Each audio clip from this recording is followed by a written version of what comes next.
It's funny how some things are evil until they are not.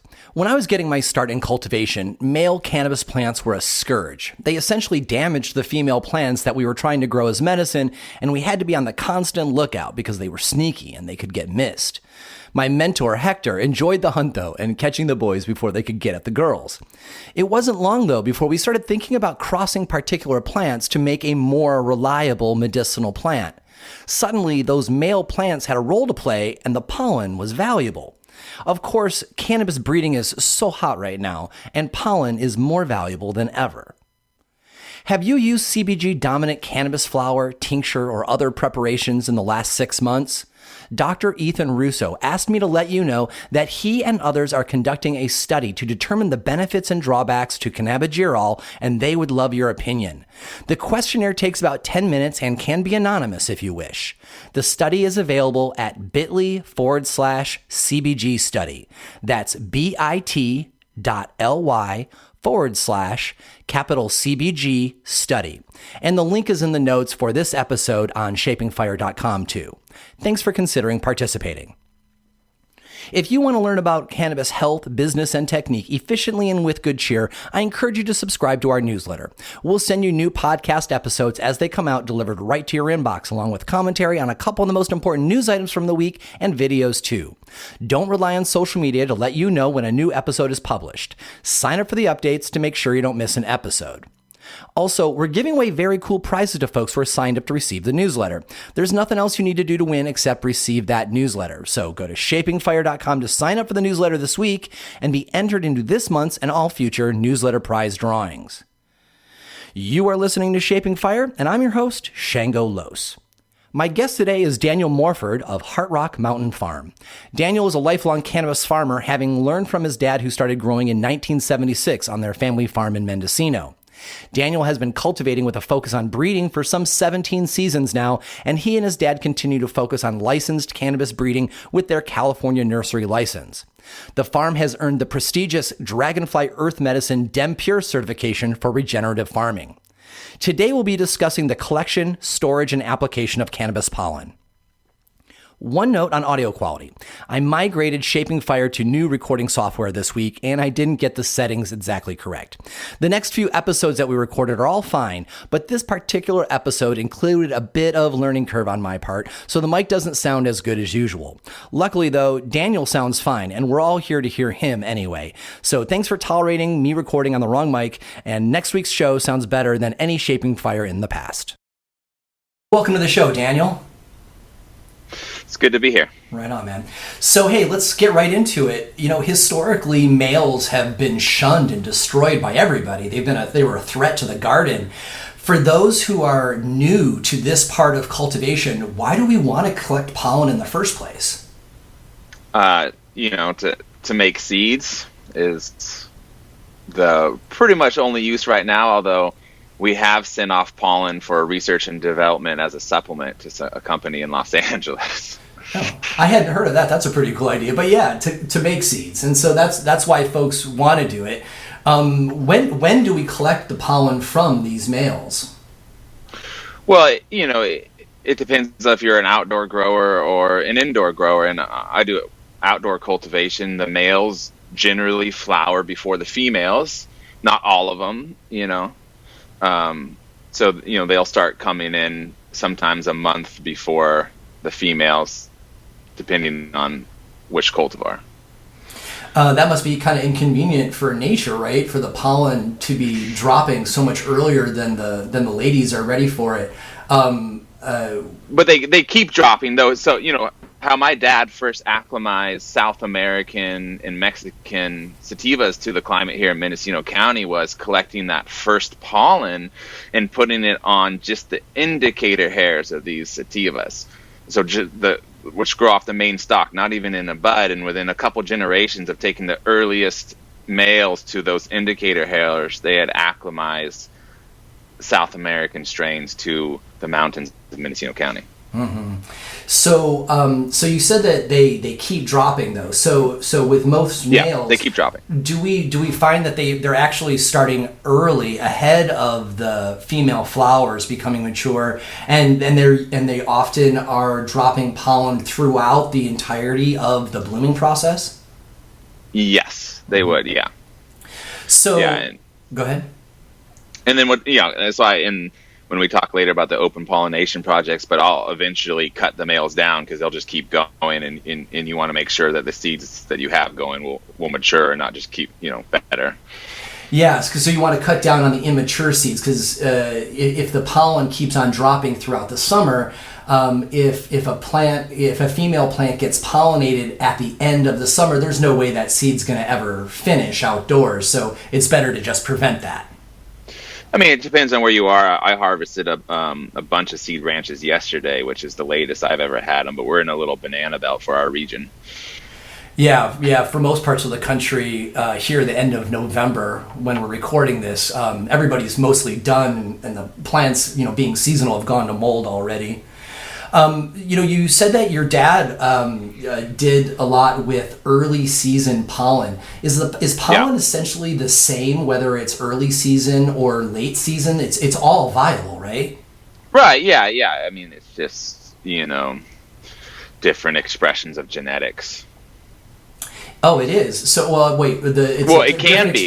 So sometimes the traits in the pollen change over the course of the year. Well, yeah. I mean, if you're doing, let's say you have a seed lot, and so you could select the later flowering males in it, or the earlier flowering males, or some people, or like look for specific structure in the buds. But yeah, I mean, what they were trying to do saying. From plant to plant, there's variety, but not necessarily within the same plant.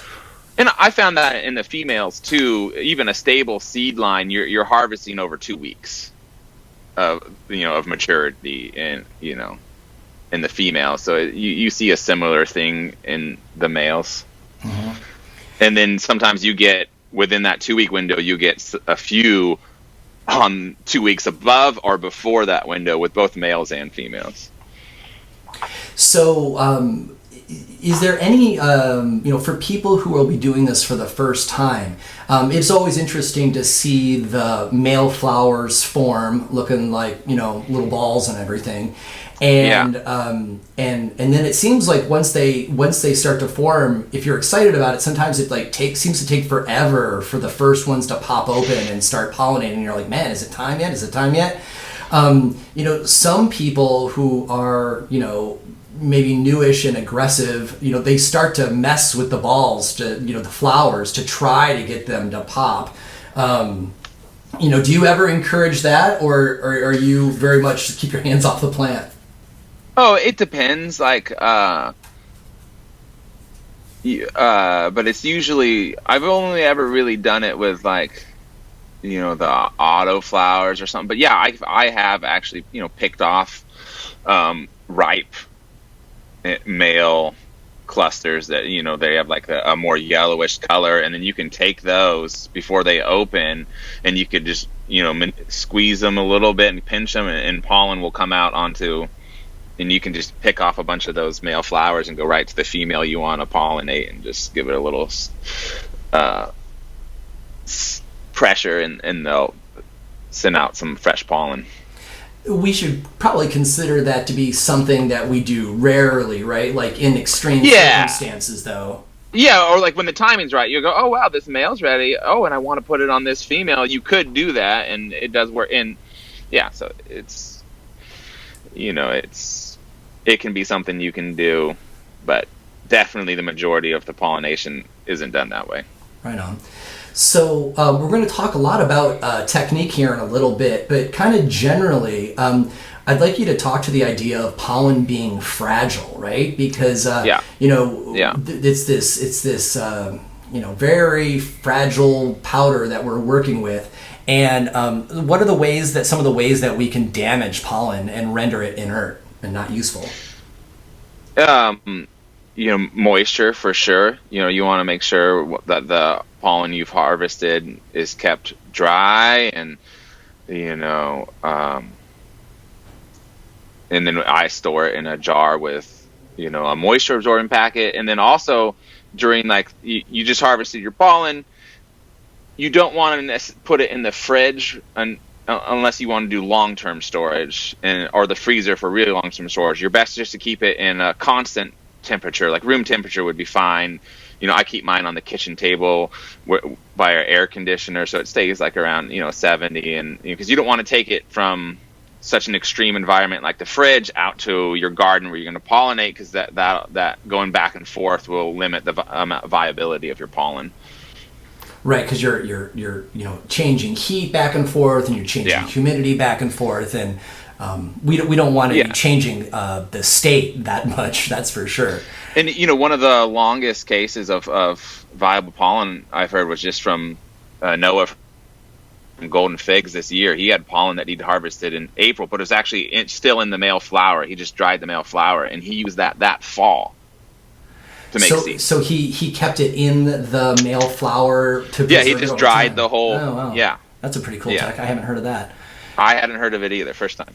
For me, the most dangerous aspect of collecting the pollen, and as far as its fragility is just being careful to not have it blow away. Either by my breath or a breeze or somebody setting something down on the table while I'm working with it. It's really remarkable. I mean, it's designed to be carried by light breezes, right? And so it takes that job real seriously. Yeah, I definitely find myself holding my breath during certain aspects of pollen collection.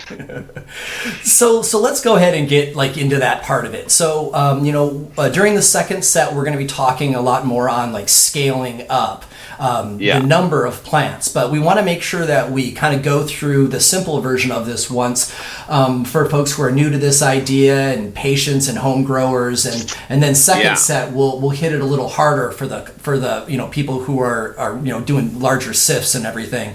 So totally. So will you walk us through it, assuming that that the cultivator has got one male and one female? Just take us through the whole process from the very beginning.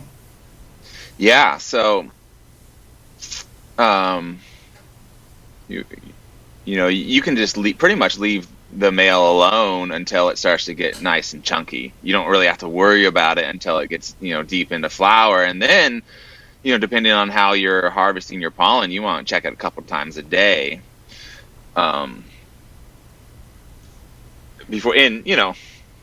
Some of the easiest way someone can make seeds with one male and one female would be to have them in a 5-gallon pot and just take them into the shower.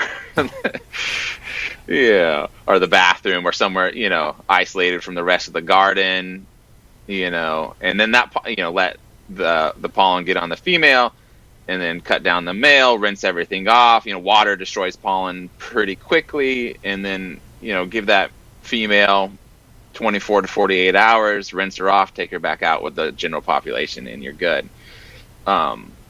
Another thing that the home grower might want to look into, I've never used it, but it is in some breeding books, I think they're on the internet, they're called blossom bags. And they're used in seed making to not have cross-pollination between different varieties of tomatoes and whatever. And what you can literally do is you can prune up the male a little bit and put these blossom bags over the male flower, collect those, and then put that same bag over the female branch you want to make seeds on. One small branch can yield 50 to 300 seeds. Yeah, so there you can, then there's a lot of fun in that too. When you're just learning how to collect and use pollen, it's actually pretty cool. You don't have to do an entire plant. Sometimes people will just take their, a few branches and maybe pollinate it with, one female plant with 2 or 3 different males. So this branch will be this cross, and this branch will be another cross. And it's a great way to practice to get your skills up, and also to learn how different pollen interacts with the same female plant. Yeah, I definitely will paint some ladies up, just be like, oh, you find a good one, or something, you're like, ooh, this is gonna get a lot of pollen, from. The first technique that you suggested was just simply taking the male and the female plant and isolating them somewhere. For example, a shower or a small room in your house, and just letting them be near each other. And I've done this as well. I kind of wrap them into each other and tap the male a little bit, and just kind of get that going. Why don't you go through what it's like to actually tap the plant and remove it for painting back on with a brush? Why don't you talk us through that process? Yeah. So for your average home grower, what we have done and people still do is, you just, once that male gets nice and chunky and, it looks like it's going to open, maybe it's open to, started to open, or some of the, you can take that and make a bouquet out of it and put it in either a jar of water, or you can do like a jar of nutrients in there. So like I think Josh and Kelly of Dragonfly Earth Medicine do like a nettle tea for it. I just do water, but sometimes you'll get a dud where you'll bouquet a male and it won't drop, and maybe if I didn't use just water, maybe that would help it out. So then you take that bouquet into somewhere in your house, and some people have it under a Pyrex dish, or over a sheet of wax paper, or whatever you want that to collect that pollen on, and you let it do its thing till it looks like you have enough pollen for what you need, and then you scrape it up, get the plant material out, put it in a jar with a moisture absorbent packet, keep it in like a dry place, let that pollen cure for a few days, and then you can put a lid on it and you're good. And then when it comes time to apply the paintbrush, you wait for check your weather reports early in the morning, like right at sunrise where we're at. There's like no or little wind. And this year I made myself some wind screens to set up so that I didn't waste my mornings getting up really early with my pollen kit. When there's a 1 mile an hour wind, I'm like, oh, I can't, or 2 mile, 3 mile, they would ruin my morning of seed making. But especially with the scale that I achieved this year, it helped accomplish that. But even on your small, set up some windscreens, or get some of those Chinese curtains even would work great. Or I don't know if they're Chinese, but Asian curtains, like the folding ones. Mm-hmm. But we used I made some with just some bamboo and frost protection fabric, Rime. And then, and then you paint, if there's no wind, you can get right above the branch you want to paint and just tap the brush, and you can see the pollen just fall straight down to the ground. And I've even seen that when harvesting some males that were starting to open in our male garden on a no wind morning. You can watch the pollen, doesn't get very far. When you make this bouquet of the male flowers, and I like this technique. This is not one that I've tried. That you put it into a mason jar or something that acts like a vase, and you've got your either just straight water or a light nutrient solution perhaps in there, and they start to open. I imagine that there's going to be pollen on the sides of the mason jar, and then whatever you're collecting below it. Do you put any kind of a dome over it so that the pollen doesn't go elsewhere in the room? I haven't in the past, but like I said, I have developed like other techniques when we started just to scale up. In the pollen boxes, and I do have a pyro plexiglass lid for those, and in a little hole with a coat hanger, and I do stir them up so the pollen doesn't go elsewhere and it just drops into the box. And I've made, the home grower could just use a cardboard box to do that too. They could get creative if they wanted to. But, when we had like 8 males, we'd have one in the kitchen, one in the bedroom, one in the bath, you spread them out, Yeah, and certainly that's something that's perfectly good for a home or a patient thing. But as you get more as you get more hardcore about it, like you are nowadays, you're going to want to keep those a lot more excluded from each other. You mentioned that once the pollen is dropped onto your collecting, paper or Pyrex or whatever, that then you. And then you jumped to, the paintbrush part. But let's talk about taking the pollen off of that piece of paper or Pyrex. Yeah. So how much do you clean up the pollen before you remove it from that dish? Because there's a lot of stuff that drops from plants in addition to pollen. Yep. I like to get mine 99% clean, and I use just a couple, like my, Costco card or whatever. I use 2 cards, and, very carefully I will do a very light, just kind of hold the card loose in my hand and drag it over the paper, and that gets the plant material out towards the bottom, and then I manipulate that a couple times and get the majority I get the plant material off with as little pollen as possible. And I have used tweezers before in the past, but I've developed a nice light touch technique to get the majority of the plant material off with just a couple cards. But tweezers will work too. Or I haven't done it, but I know some people have used like the little tea strainers or whatever. And it is important to get those. Often some of the plant material are the outer layers of the male flowers, because once they pop open, the outside folds of the flower starts to dry and drop off. But when they drop off, they're not really totally dry, and so what you're doing is adding risk to your pollen, because that's essentially water, right? There's water in that male flower part. That's gonna threaten. So let's say that you're not immediately going to go over to the female plant to apply the pollen, but you're also not saving this for months. Let's say that you're just saving it for let's say 3 days. What do you like to put your pollen in to hold it and keep it safe until the day that you're going to use it? I like those little amber jars. I'm not sure the size on them, but they're like a glass, essentially, though. Yeah, a glass jar, like the with a moisture packet, and that'll be viable for 2 months at least, just in your kitchen or in a cabinet, or somewhere cool. Constant temperature is probably more important.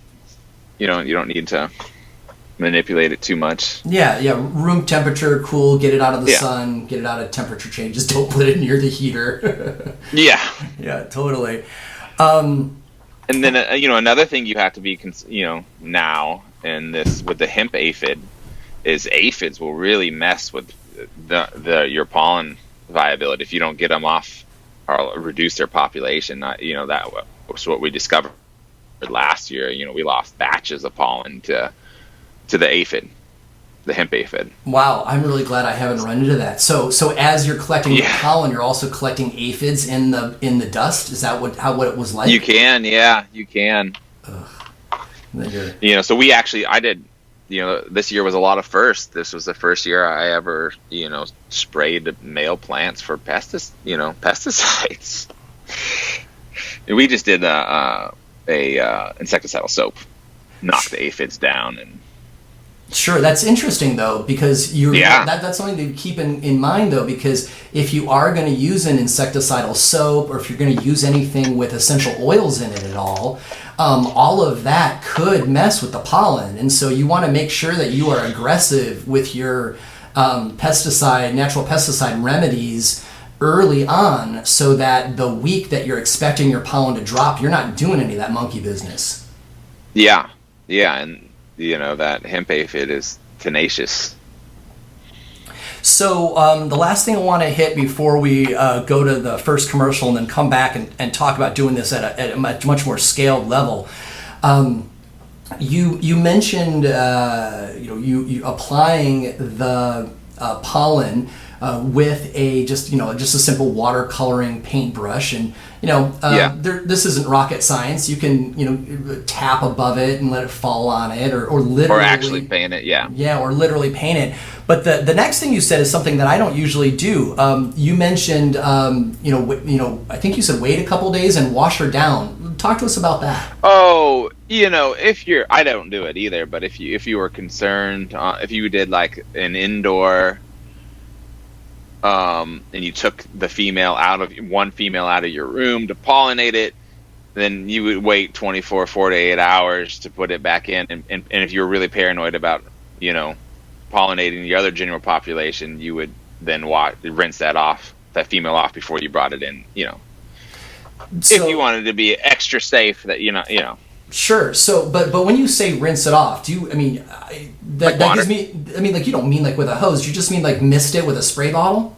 Sure. Yeah, but it depends on how far along in the flower. If you got, depends on how far you are in the flower. So, what are the different options depending on where it is in the flower? Break that out a little bit. Yeah, and also the pollen sticks pretty good there too. But yeah, you could just mist it off. At any stage would null the pollen. So if we're cleaning off the plant, and I get the idea, we kind of want to make any loose pollen that's on a leaf or didn't really join with the plant. We don't want to reintroduce that to our tent or put it upwind from a plant that we're not planning on pollinating. Will that threaten the pollen that we have already placed on the female flowers that we want to have turn into seeds? Not if you wait, 24 to 48 hours, 'cause that process that's already impregnated that. I forget the stamen. Is it stamen? Which the female? I forget the technical term, but yeah, it's already started. Its job is done. Electrical process there. Yeah, right on. All right, well, cool. Well, that takes us through, how to do it simply for one person. So let's go ahead and take our commercial break, and when we come back, we're going to be talking about scaling it when you're trying to do this for dozens and dozens of plants as part of a breeding program. We're going to take a short break and be right back. You are listening to Shaping Fire, and my guest today is Daniel Morford of Heart Rock Mountain Farm. Oxygen is an essential plant nutrient, and keeping sufficient dissolved oxygen in the root zone is a challenge. Gaia's brand of ultrafine nanobubble systems will help your garden thrive in ways you may not have considered. No matter if you grow in soil, hydroponics, or aquaponics, Gaia's ultrafine nanobubble systems will increase your dissolved oxygen and increase your yield. Often, the first sign of inadequate oxygen supply to the roots is wilting of the plant under warm conditions and high light levels. Insufficient oxygen results in an accumulation of toxins and an insufficient amount of water and mineral absorption. If oxygen starvation continues, mineral deficiencies will begin to show, roots die back, and plants will become stunted. Healthy roots supplied with sufficient oxygen are able to absorb nutrient ions selectively from the surrounding solution as required. In studies, this has shown a 30% increase in plant growth. Not only do ultrafine oxygen bubbles allow your plants to thrive, but they will keep your drip lines and irrigation pipes and plumbing clean too, because algae, pythium, and other invasive species only survive in low oxygen environments. And the Gaia system only costs about $2 per day to run. Gaia ultrafine oxygen nanobubblers are also great for making compost teas and wildcrafted nutrient teas. The smaller bubbles of truly dissolved oxygen allow more microbes to reproduce faster. Go to Gaia's website at h2o5.com to learn more about using dissolved oxygen and how to purchase this simple yet amazing technology. That's h2o5.com. With the National Hemp Program in flux due to stringent THC testing requirements, brothers Seth and Eric Crawford continue to release seeds to hemp farmers that will be legal, no matter how you grow them or when you test them.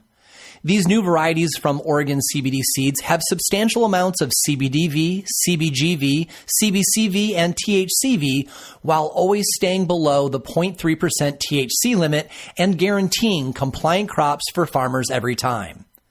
Also, these new varieties cannot be pollinated by your neighbor's uncontrolled pollen or a rogue male in your own crop either. Oregon CBD seeds are non-GMO certified too. Oregon CBD Seeds was founded and funded in 2015 by Seth and Eric, maxing out their personal credit cards without outside investment. They continue to refuse outside investment that would change their company culture. Oregon CBD grows tons of fresh food on their research farms for local food banks. Literally tons of food. They also give away tens of thousands of pounds of R&D flour to patients.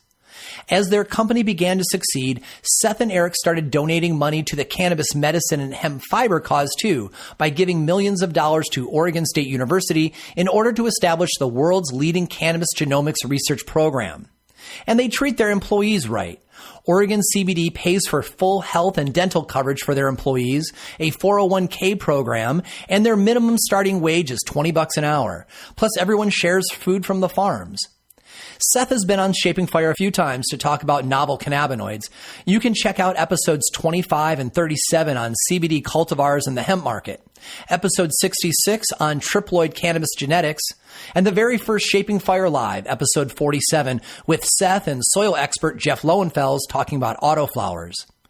If you are a hemp farmer and you want to grow reliable seeds that are sure to thrive in past testing, check out OregonCBDseeds.com to learn more about buying seeds for the 2021 season. That's OregonCBDseeds.com. Sometimes the topics I want to share with you are far too brief for an entire Shaping Fire episode. In those instances, I post them to Instagram. I invite you to follow my 2 Instagram profiles and participate online. The Shaping Fire Instagram has follow-up posts to Shaping Fire episodes, growing and processing best practices, product trials, and, of course, gorgeous flower photos. The Shango Los Instagram follows my travels on cannabis garden tours, my successes and failures in my own garden, insights and best practices from personal grows everywhere, and always gorgeous flower photos.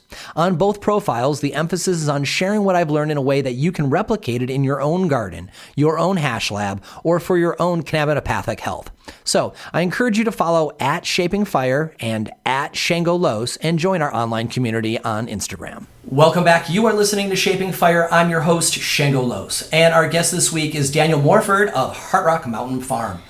So during the first set, we talked about the real basics of what it is to work with pollen and how to collect and pollinate one plant when you don't need to save it. And, in an ideal situation, it would be that easy all the time. But when you start getting, really into breeding or producing a lot of different variety of seeds for your farm to make yourself more, self-reliant, the numbers get up pretty quickly. And, one of the reasons why I was excited about having you on the show for this, Daniel, is when we were, chatting and you're like, oh yeah, we did 150 different cultivars this year. And I'm sure that there are other people who are doing that kind of volume, but I've never heard of that kind of volume before. And I'm like, my God, keeping over 150 different cultivars straight where, on a season that I do 6, I'm all like, oh man, things are starting to get pretty chaotic, right?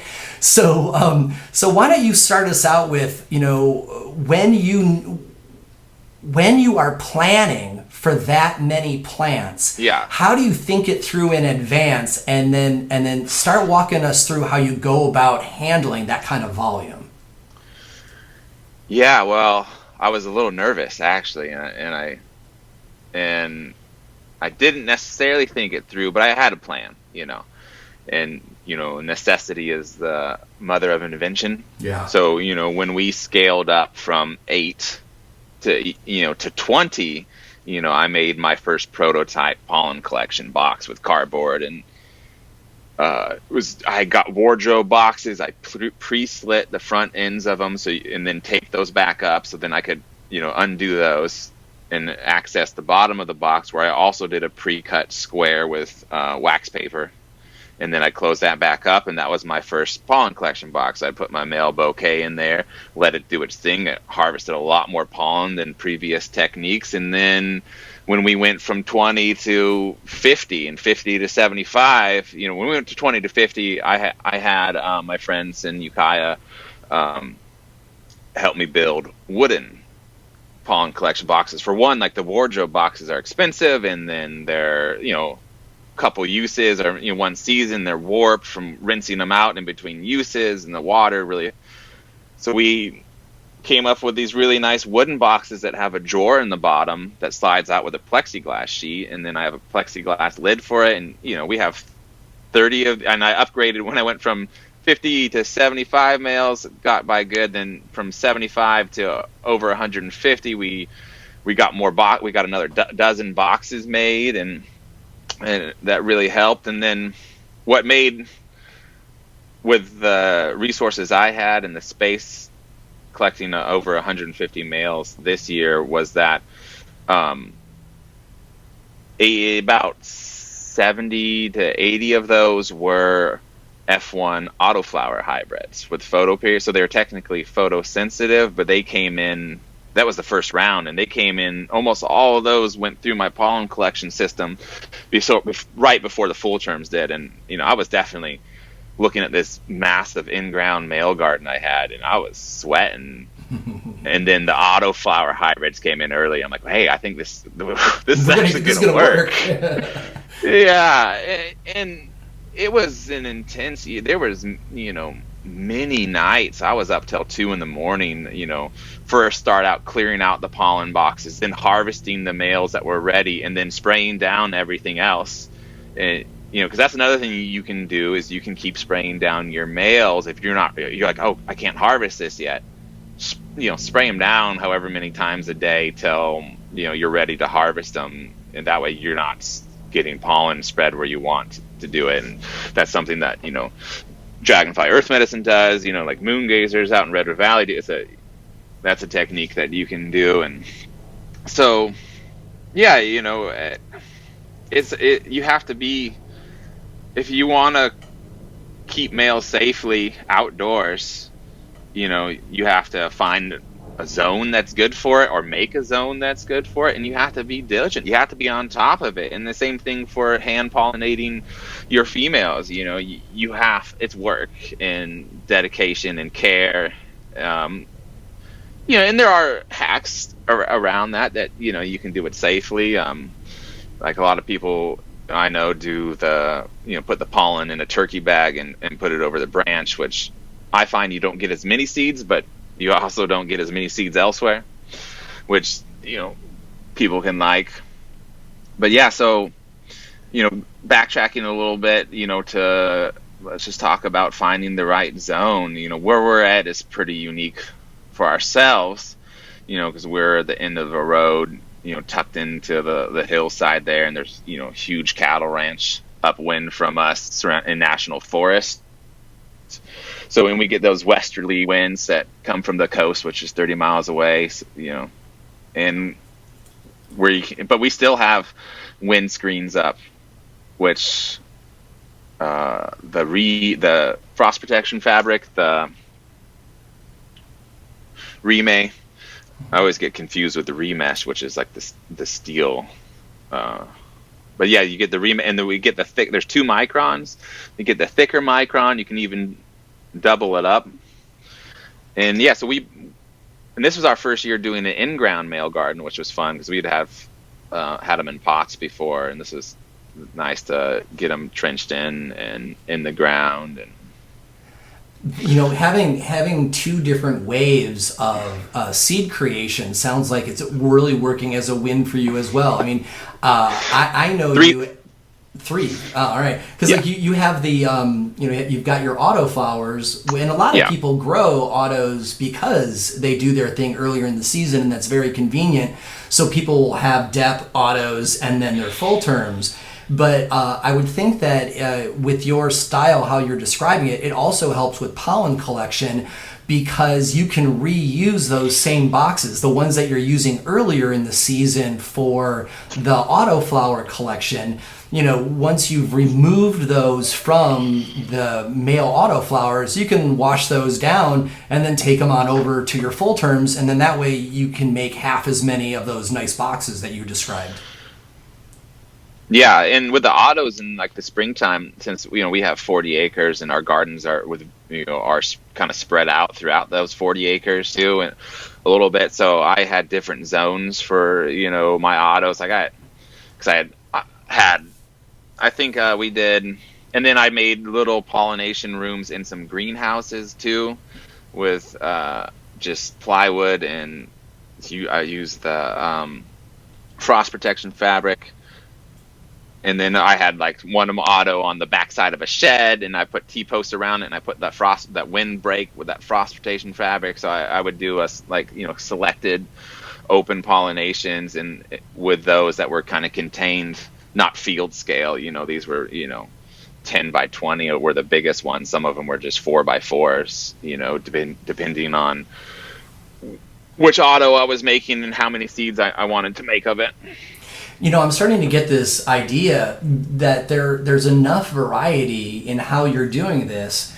And that's probably actually pretty accurate for most farms, that they don't have enough of any one particular resource. And so the more they do, the more variety there is in how they do it. And it sounds like so long as you have the basics down of knowing when the pollen's going to drop so it doesn't drop unexpectedly, and that you exclude the male plant one way or another, whether or not it's with a cardboard box or your upgraded wooden box, or you make something, something with a micron mesh around it. So long as it's excluded, so that pollen stays inside, and then you decide how much pollen you want, and then when you've collected enough, you stop the process with water, and then you can remove the box. It sounds like really you can do that same process with a whole bunch of different techniques and ways to do it, but really it's those main activities that have got to be done. And once you find the resources that you have as a cultivator that can do those jobs, you then have your special sauce. Yeah, and and then you're always learning, and oh wow, someone over here is doing something cool. I'm gonna try that out too, and one thing that we're gonna start moving to, which we haven't really done too much of besides in our greenhouses, is build actually like pollination chambers. And we're going to try this next spring because we're going to be attempting to breed out 200 varieties of autoflowers that we have working on at once in our fields with I think maybe we're going to make some pollination teepees, because we have a fir forest that needs to get thinned, and gonna use that frost protection fabric and double layer it around there so that the wind can't hit them, and then let them pollinate, and then I will mist down the inside of the pollination chamber to make the pollen unviable, so I can get in there and cut the males out, and then I can take the fabric off and let them finish off in the full sun. So when you say pollination chamber, what I picture in my head is the last time we talked about pollination chambers on the show, it's the ones that Caleb, CSI Humboldt, has got. And his are indoor, and they are they're negatively pressured because of his HVAC pulls so much air out of the room that when he's done, it just pulls the pollen out. Now I'm imagining you're making a pollination chamber that's outdoors, and so probably is not going to have HVAC. So are you more talking about like an inert air environment, like where it's not being pulled in or sucked out? It's just a larger exclusion area. I'm just trying to stop the wind from hitting the males, and for the autoflowers, for if I was going to do larger ones, I would do hoops, and and people have done this successfully with just frost protection fabric double layered up over their breeding hoops, and we're going to attempt to do that with the autos and in the springtime. But Yeah, so the walls will be pretty much closed off. There will be a little airflow on top, and these 200 varieties won't cross pollinate with each other. And then we'll be growing some autos outside in the rows just to see how it works. So I know that where you are in the valley, you're lucky because there's not a lot of folks around, but we should probably talk to the idea of using,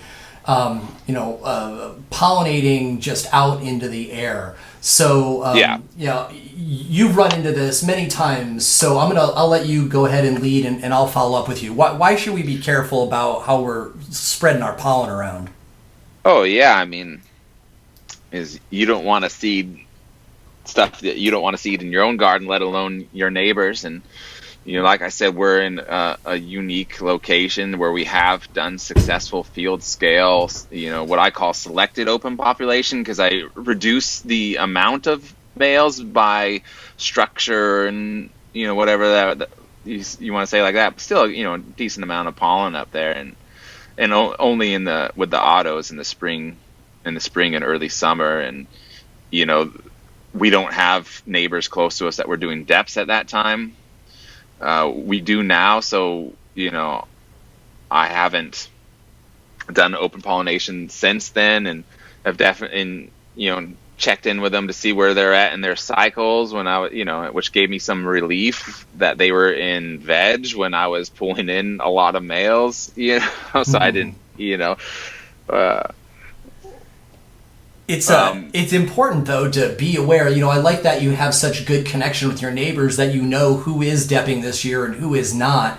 And, it's always good for us to be talking with our neighbors, just as being a healthy cannabis community anyway. But, like where I live on Vashon Island, no one should be pollinating freely, unexcluded outdoors, because my whole island's only 14 miles by 6 miles, which means that any pollen that's produced anywhere on the island could get anywhere on the island. It's just because pollen can travel 15 miles, right? So anywhere on the island that somebody is just letting pollen go is a danger to other people who are growing.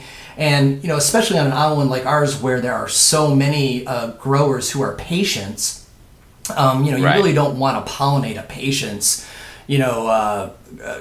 garden, a few parcels down from you, and kind of, ruin their medicine. And also, we've talked about before, the valley where Oregon CBD Seeds is in Oregon. There's a lot of both THC and hemp farmers there. And they had problems before with rookies who are new to the scene, and they're like, oh, we're gonna pollinate this whole field, and then their whole valley got pollinated. And so Seth Crawford from Oregon CBD Seeds is trying to put together what I've been calling a pollen exclusion zone, but he's trying to organize the farmers there to say, hey, let's all agree to this compact that we won't open pollinate on our properties for everybody's benefit. Not telling them they must not, but like having people voluntarily get involved, because really it's not really the best way to go about it at scale anyway.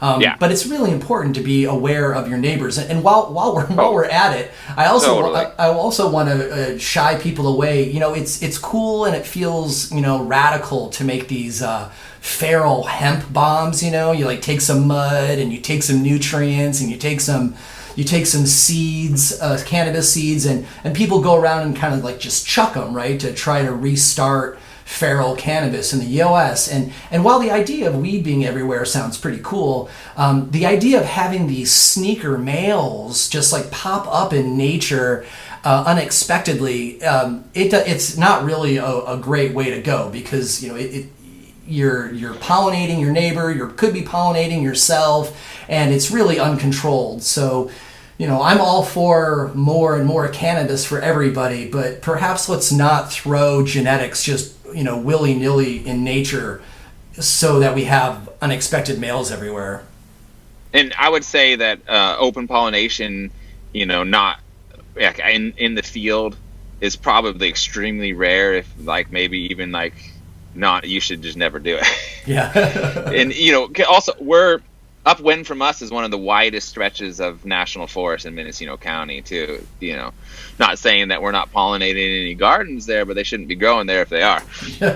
Well, I can't say that I've never open pollinated just out naked, in the air as well. I mean, I did that once in 2013 when I hadn't thought it through, right? Honestly. Yeah.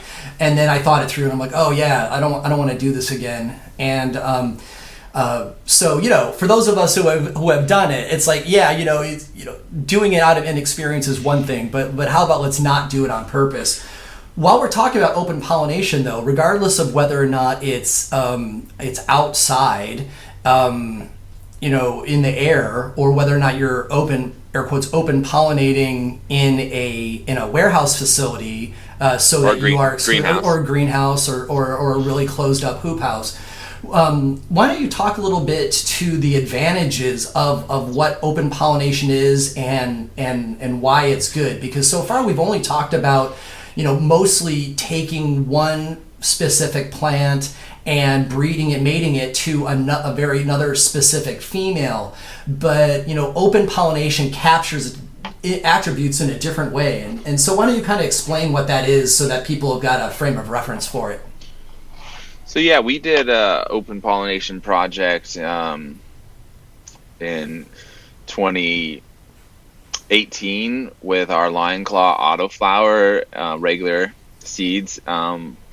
We did 2 rounds. We did a early spring and a late spring, early summer, and it was magical. And the honeybees were harvesting pollen from the males, and they were just not even paying attention to the females, and which is cool because later that year I read an article how industrial hemp that are growing with males and females can provide summer food for bees when it's scarce, and that was really beautiful to see. And you're just gonna you make a ton more seeds in an open pollination, whether it's in field or in a hoop house, than you do with painting, more than you ever probably gonna need.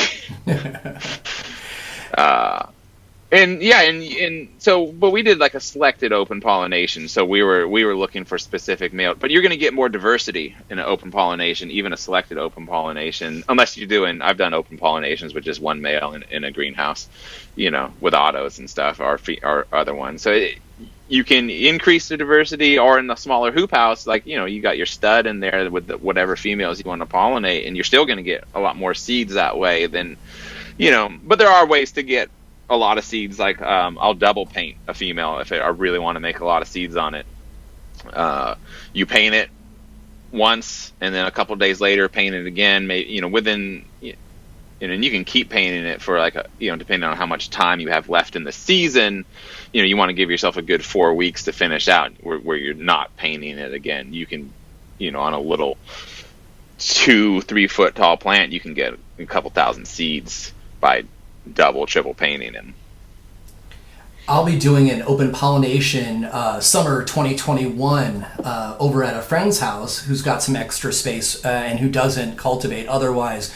We're going to use their greenhouse because there's an old heritage cultivar here on Vashon called OVP, Original Vashon Purple. And the fella who used to provide the seeds on the island for the last 20 years or something, he moved up to Canada for the last stage of his life, and so I was given his last 50 seeds, and he's all like, every summer he would take his best producing plants and he would make next year's seed out of it.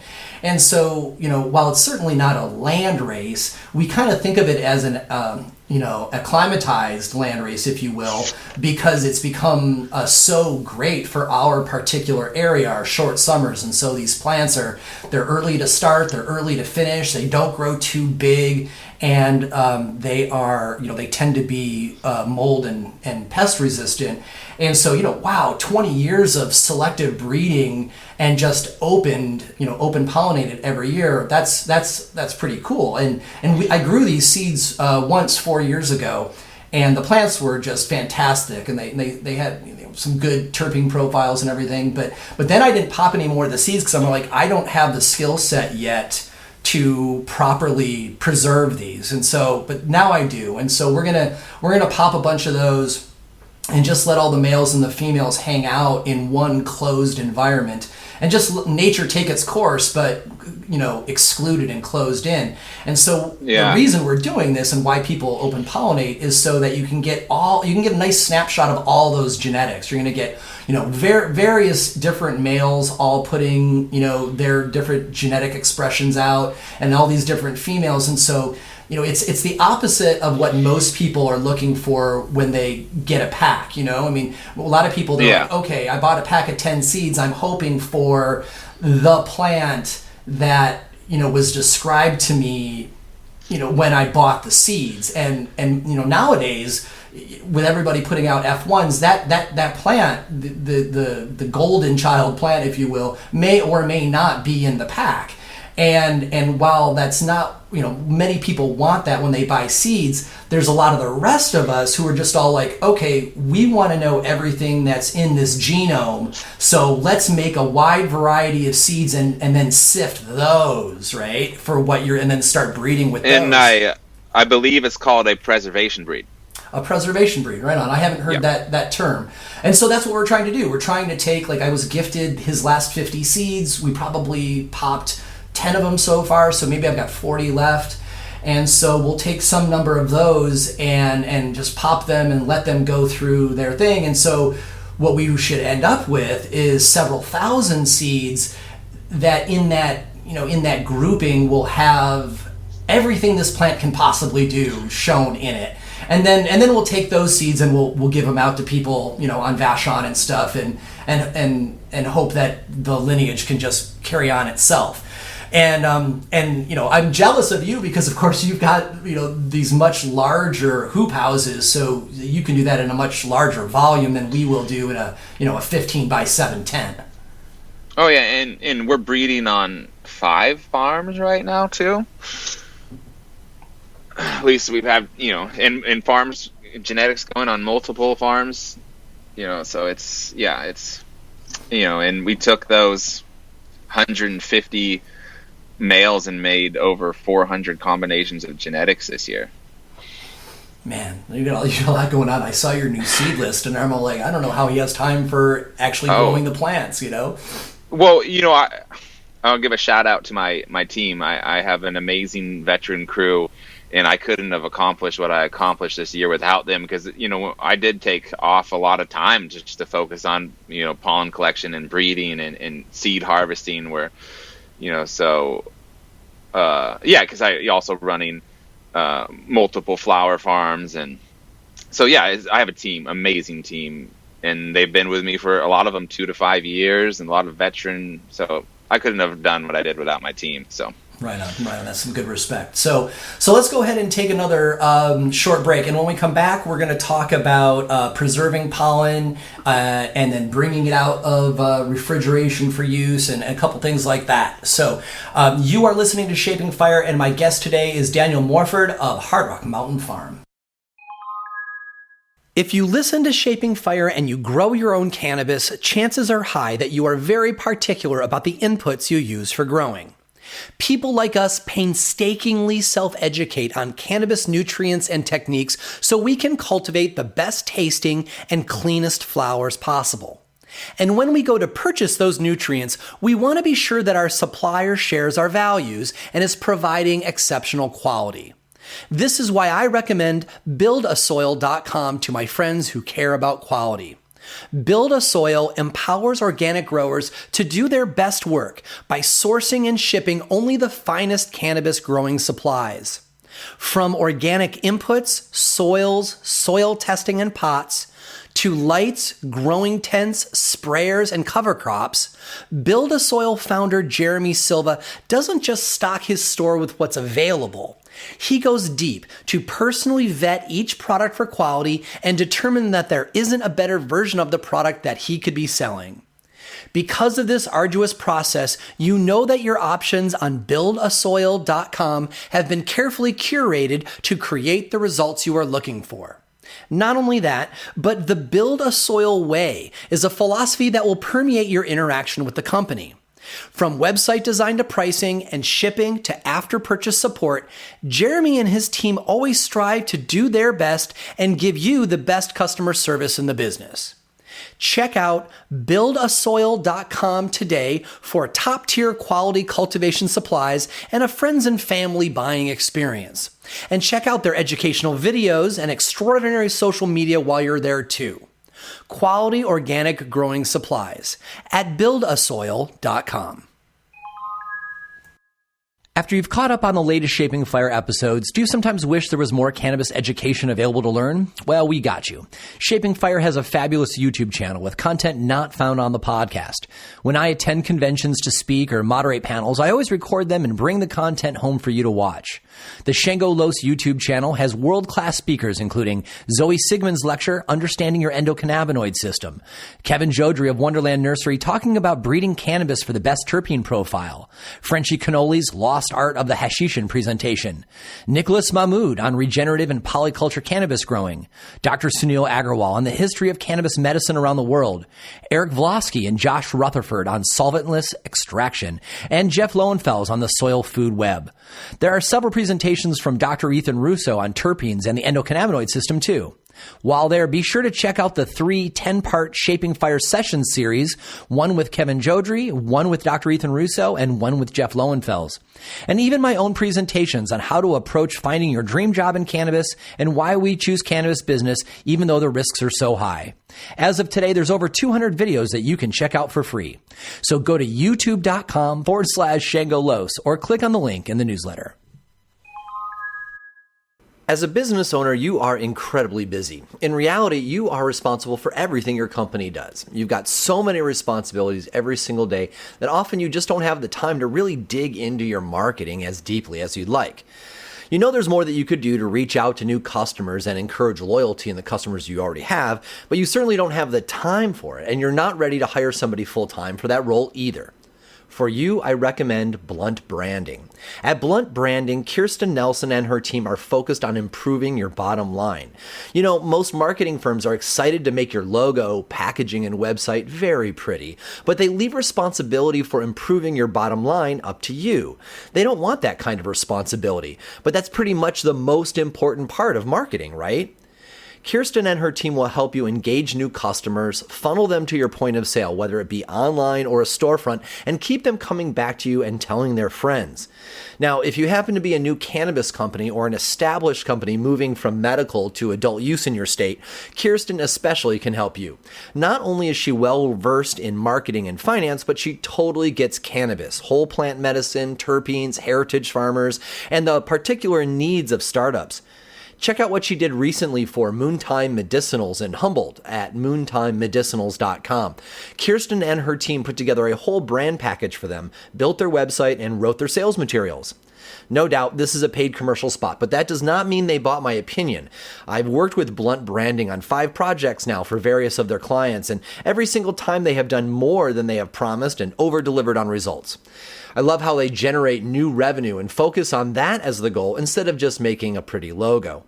Similarly, every single friend I've referred them to has come back to thank me, and that just does not happen every day. Grab a pen and paper because the website address is coming up.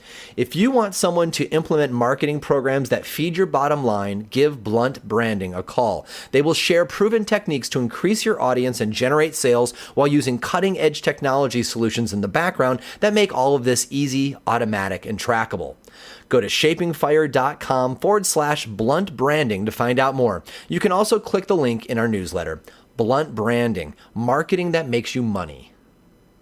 Welcome back. You are listening to Shaping Fire, and I am your host, Shango Los, and our guest this week is Daniel Morford of Heart Rock Mountain Farm.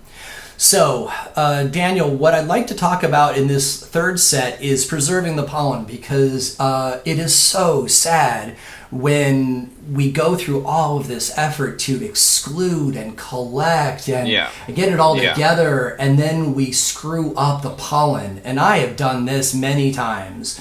And the pollen ends up getting corrupted, and there's so many different ways it can get corrupted, but the one that I tend to have had the harder time with is keeping it properly, dry and out of humidity. And then you see it and it looks all greased up, and you're like, oh damn, it's rotting right there. So why don't we start with that? Like, talk to us a little bit more about how you keep your pollen safe, and then a couple of the different techniques that you have experimented with to keep it over time. Well, one pro tip that I learned this year is don't get the cheap moisture packets. Get the really good ones. So. And bigger than you would need for the actual size jar that you have. So, and so in these little, I think they're 1 ounce, like you can see they have sometimes an eighth of cannabis in them. They're like, smaller jars that have the pollen in there. I'll put a 1 inch by 2 inch moisture packet in there. And, I had some smaller ones, and I'm like, and they were, not as good. And I definitely had a couple jars of pollen go off this year, but luckily I used the majority of it with the bigger batches, and some of it was still, but you can tell, like, when you open a jar and it smells sour, it's probably not going to be viable. What kind of packets are you using? Are you using traditional desiccant, or are you using one of the fancy brands that they're using now, like for preserving cannabis? Oh no, not a fancy brand. Just I like the silica ones with the little beads in there. Yeah. And those actually help when I go to preserve the pollen, because it's a lot of work harvesting so much pollen. So when you're done with it, I put it into single-use jars, and I've even used dab jars size, small. Because once you thaw the pollen, it's only good for about 20 minutes, and then it's no longer, you can't freeze it again. So I take it from the freezer to the ice chest to where I want to use it, and then it's done. So I definitely take a jar of pollen and empty it into several little jars, and also that's why some people use the flower cutting technique, because there's like millions of little grains of pollen in there, and you can cut it if you need it to go further on your projects. I've never done that, but you can when you research say cut, that online. When you say cut it, you mean like cutting it with like flour, like FLOUR flour? Yes. Yeah. Right on. So do you know what the ratio is? Because I've come across that myself, and I think that people use it because it makes the pollen a little easier to work with. It goes further, and the flour helps decrease the likelihood that any particular pollen piece will get wet, because the whole thing acts as a moisture sink. Right. Yeah. I've just never done it, but maybe I will start to add in a little bit of rice flour in it just to help that initial curing process dry out a little bit. But a proper moisture packet is going to do the trick, and also in the pollen boxes, they get to hang out there longer than they did on the kitchen countertop or bathroom countertop. So it depends on this year. It was such a fast pace, moving so many. I don't think I'll attempt what I did this year again at this scale. I won't need to, because those autoflower hybrids I made that were full term, because they're the F1, 25% of those are going to be autoflowering in the F2. So it'll spread out my pollen collection even further. But when they get to sit in the box a little bit longer, or your collection chamber, and dry out more, you want to let it dry before you close the lid on the jar, or mostly dry, but a good moisture packet is going to save you from spoiling your pollen. But also, sometimes it doesn't, it's just from the very beginning, it just doesn't cake right, or it cakes up. It's not like that nice powder. So it's also, if you have a particular cross you want to make, and you have a couple nice males, maybe you want to collect pollen from each of those males to make sure that, if one of your pollen goes bad, you have, some backup. So thinking about your process, you in whichever collection method that you use, you collect it and it's probably pretty dried out in the bottom of your pollen collecting chamber, or if you're doing it smaller scale, it's just fallen down next to the mason jar onto, some paper or glass or something, and then you use a Costco card, I use a razor blade, whatever. We bring it together dry. And I actually like your technique. I'm going to start using where instead of putting it all in one container, I'm going to put it into multiple smaller containers, because you're right. Once you bring it out of refrigeration, you really can't put it back in because of the condensation. Do you always put it right into the freezer, or do you often just use the refrigerator? So I never use the refrigerator. Mm-hmm. I go, because when I'm done making seeds for the season, when I've pollinated everything I want to pollinate, I'll put them into the single-use jars and into the freezer for long-term storage. And what's long-term? How long do you think that stuff will stay good? Unfortunately, with the we've had some of those power shutoffs with the whole wildfires in California that I haven't been able to keep it for longer than a year, but I did get to use it the next, so my ideal breeding program for me is, like last year I used frozen and fresh pollen. This year I just use fresh pollen. Next year I'll use frozen and fresh, just to, just kind of just a system I've developed. And then I like to take the frozen pollen in the spring or summer and put it on the auto and see if it's viable. So you give it a trial first before you commit. Yeah, and I like crossing things into the auto. So right, yeah, because you just was for fun. Yeah. So one of the things that we run into a lot is you have one set of tools, but you're going to be making all of these crosses. And whether it's your Costco card or brushes or the Pyrex, you're very likely going to be using some of these tools time and time again. And if you've got a serious breeding program, you can't be cross-pollinating very literally. What do you do to clean your materials, or do you have any best practices so that you don't accidentally cross-pollinate? Yeah, so I have a bunch of those, just those cheap little paintbrushes that you get in a huge pack with the multiple colors. And I ordered more this year because I needed more. And then I have I use them once per variety of pollen, and then I'll put them in my mouth and then put them into the dirty paintbrush container. And then, I'll hand wash those in the soap in the kitchen sink with soap and water, and use them again. And then, when I'm harvesting pollen, I clean off my tools in between varieties of pollen that I'm scraping up. I, sometimes will clean off, when I'm harvesting males, I'll clean off my hands, mist myself down in between collection. Yeah, a spray bottle, if you have your males in a greenhouse, have a spray bottle is going to be a good mist yourself off when you're done with your males, or change your clothes and mist yourself off and then change your clothes depending on where you got to walk from your male garden. So yeah, water is a really good sterilization technique, or water and a little soap depending on what you want to do. I think that a lot of people under prioritize the misting themselves down.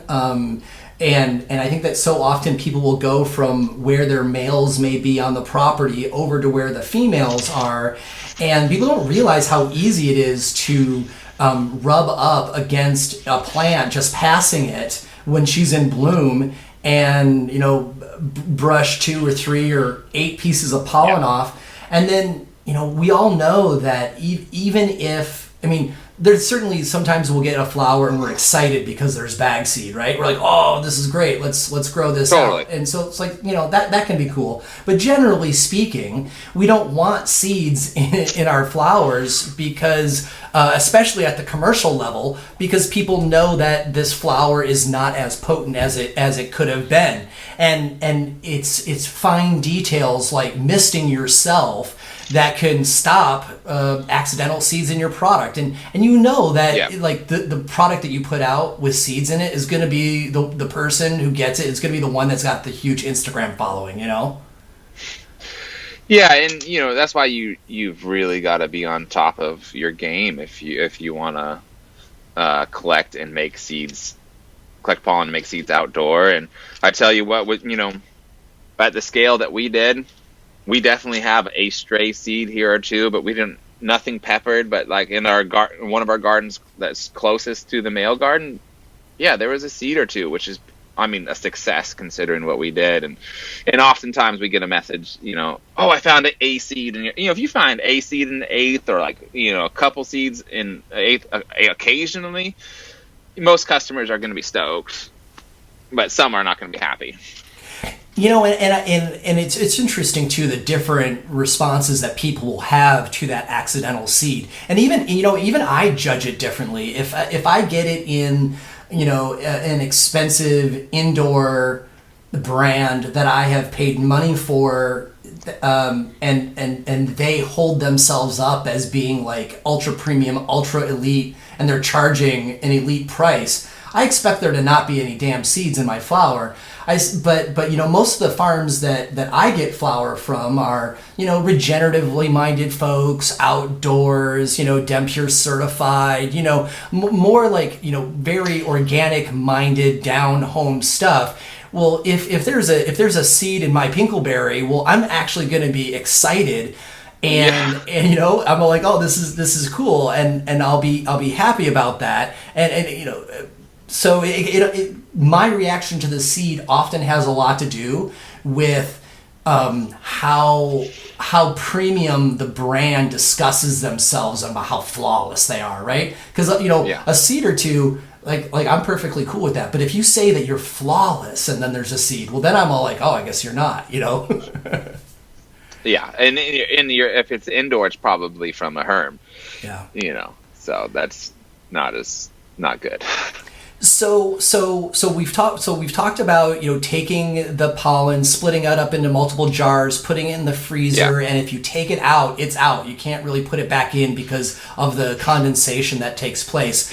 And from the freezer, you want to go freezer to to ice chests, because you got 20 minutes after that thaws of viability, and then you can't refreeze pollen. And then so you could take, let's say you got a bunch of pollen and you want to but when you initially harvest your pollen, just keep it constant temperature, dry, not even in and out of the fridge a lot, unless you're not going to use it for a couple months in the same season. Like let's say it was like, wow, this is super early male, I'm not going to have anything for like a month or two, or but mainly you just want to keep it constant temperature. So when you take it out of the freezer right before you use it, you then put it into an ice cooler, and the reason of that is so that you can then take that out to wherever you are on the farm that you're going to use it, right? Like if your fridge is where you're going to pollinate, or like in your home, you can just take it out. But you're talking about slowing down that window that you have to use it. And I've done it before where I've taken out, I don't know, like 20, 30 jars of frozen pollen, put it in the ice chest, gone out to my field and put those 20 to 40 jars on 40 different females. Yeah. With really good success. I don't know. I've never heard this anywhere, but it's just how I do it. Once I take it out of the freezer, and if I had 40 acres, I would take it out to my plants in an ice chest. But like once I'm ready to use it, I don't usually like to think that I want to have it come to room temperature with the lid on it. I think that I want to take the lid off so that any condensation that might form in the jar actually is immediately going out into the surrounding air. Does that sound like a good best practice to you, or do you do something opposite? Well, I do another thing. Let's just backtrack a little bit to when we put it into those single-use jars. So another reason I like to use those silica packets with the beads in them, the moisture packets, because when I go to freeze my pollen, I will cut those open and I'll put a little of those BBs in each jars, and then I will use I use a small actual moisture packet that'll fit inside that little dab sized jar, and then I'll close that up there too.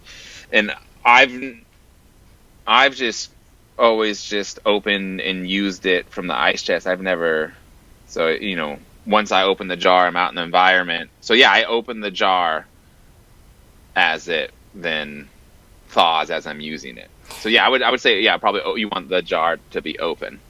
Yeah, right on. And yeah, using the desiccant pack that in the small jars is not something that I was considering in my example. So that's a good thing too. Yeah, I mean, I just do it because it's a lot of work, and I want to make sure that hard work gets preserved by a cheap little moisture packet. Yeah, totally. It's worth the nickel. So once the word gets out that you are successful at collecting viable pollen, invariably people ask for that, right? And sometimes that's good because maybe you want to trade with somebody, but trading pollen is challenging mostly because of all of the temperature issues that we've already talked about. But I've heard of people mailing pollen. Have you ever done that? And do you have a best practice? I have not mailed pollen, but I know people do mail pollen, and if it's dry and it's fresh, and it's packaged where it's gonna, I'm sure it would most likely make it to where it's going and be viable for use. I have offered up pollen to, some of the grower groups I'm a part of in Mendocino County, and I did that one year, and it's a lot of work, and it was fun, and I got some, but I usually don't advertise it, and I have a couple friends that I give pollen to that make sure to hit me up and come by my house to get it. Yeah, and I think that's really the way to do it too, right? I mean, I definitely do think that as cannabis is increasingly normalized, that the sale of pollen is going to become more popular, just like the sale of clones has become more popular, and therefore people are developing new best practices for sending clones. I think the same thing's going to be happening for pollen. And there are certainly, some hardcore heads who are doing it, but I would not say that it's common yet. Yeah, and, I would say just like how you get those live predator bugs in the mail, if someone was willing to pay for it, that would probably be the best practice to make, especially in these hot summers, to make sure that it stayed at a cooler temperature and got to where it was going. Yeah, that's actually a pretty good point. The same things that I would think about for sending insects, anything living, is the same kind of headspace I would use about pollen. Yeah, that's good. And like I said earlier, when pollen's gone off, it has a sour smell to it. And taste too, So that's exactly where I was going to finish up, which was, when you're trading with pollen, mostly you just need to take the person's word for it and how it was handled and stuff. What are there other things that you would be looking for in pollen? I've not run into the sour smell you described, but I am familiar with like discoloration when it goes from whitish or yellow to beige, And the consistency of it, like if it's like a dry, grainy powder that doesn't really stick and kind of it moves, more like sand, like very, individualized there. And, but one thing that does come to mind since we're talking about pollen, and I did send some pollen off for research and development. It's I think Flora Wellness, that they make like among other things, like some cannabis oils for like sexy time, and he thought that cannabis could be like a male supplement, like pine pollen's a natural testosterone booster. Oh, right on. So I was actually eating like fresh male flowers, and you get energized. Actually, you get a little buzz from eating fresh pollen sacs. Well, I'm going to be doing that summer 2021 now. I'm definitely going to try that. I mean, I enjoy eating bee pollen, and it's really good for your immune system, but I've never eaten the cannabis pollen. It's going to be a super. I imagine like little dried male flowers dipped in chocolate, sold at a co-op someday. Right on. Well, Daniel, thank you so much for taking some time and talking with us. When you told me that you had done such large groups successfully of pollination this year, I was really excited to record with you. And I've been growing your seeds now for 2 years, and they've been universally reliable and very enjoyable. So I figured this would be a great time to get together. So. Thanks for taking some time here at the end of your season to share your experience with us and help people get a little deeper into their considerations and use of pollen. It's been a pleasure, and I look forward to sitting down with you again sometime in the future when something else fun and juicy to talk about. And thanks again for. It was really a nice opportunity to be able to give you those seeds and to get some to some medical patients. And yeah, actually, we should mention that too. That's actually how we met. Was 3 years ago now or so. When you're at least I think it's your most popular cultivar, the Lion's Claw, which was originally called OG Gold. You were kind enough to send out 100 packs to Vashon for us to give away to patients. And it was the first time that I had come across an auto that had so much of the skunky alcohol esters in it. It had some real funk. So many of the early auto flowers were sweets and berries and things like that. So yeah, thanks again for sending out those seeds all those years ago. And it was really crazy to have so many people on Vashon suddenly be having and trading Lion's Claw autoflowers. It's like, wow, they're everywhere. Yeah, it's been fun for me too. Like I went to check out a couple processing facilities and I see tubs in their rooms. Oh, Lion Claw. I'm like, oh, that's fun. So it's definitely fun it's really got out, and we definitely have tons of those seeds, and we hope to get it out even more this year. Fantastic. All right, brother. Thank you so much. All right. Much love. To find out more about Daniel, you can check out Heart Rock Mountain Farm on Instagram and heartrockmountainfarm.com. And also, as I was just saying, if you're looking for a fresh approach to genetics, be sure to check out Daniel's regular autoflowers and photoperiod seeds. You can find more episodes of the Shaping Fire podcast and subscribe to the show at shapingfire.com and wherever you get your podcasts. If you enjoyed the show, we'd really appreciate it if you would leave a positive review of the podcast wherever you download. Your review will help others find the show so they can enjoy it too. On the Shaping Fire website, you can also subscribe to the newsletter for insights into the latest cannabis news, exclusive videos, and giveaways. On the Shaping Fire website, you'll also find transcripts of today's podcast as well. Be sure to follow on Instagram for all original content not found on the podcast. That's at Shaping Fire and at Shango Los on Instagram. Be sure to check out the Shaping Fire YouTube channel for exclusive interviews, farm tours, and cannabis lectures. Does your company want to reach our national audience of cannabis enthusiasts? Email hotspot@shapingfire.com to find out how. Thanks for listening to Shaping Fire. I've been your host, Shango Los.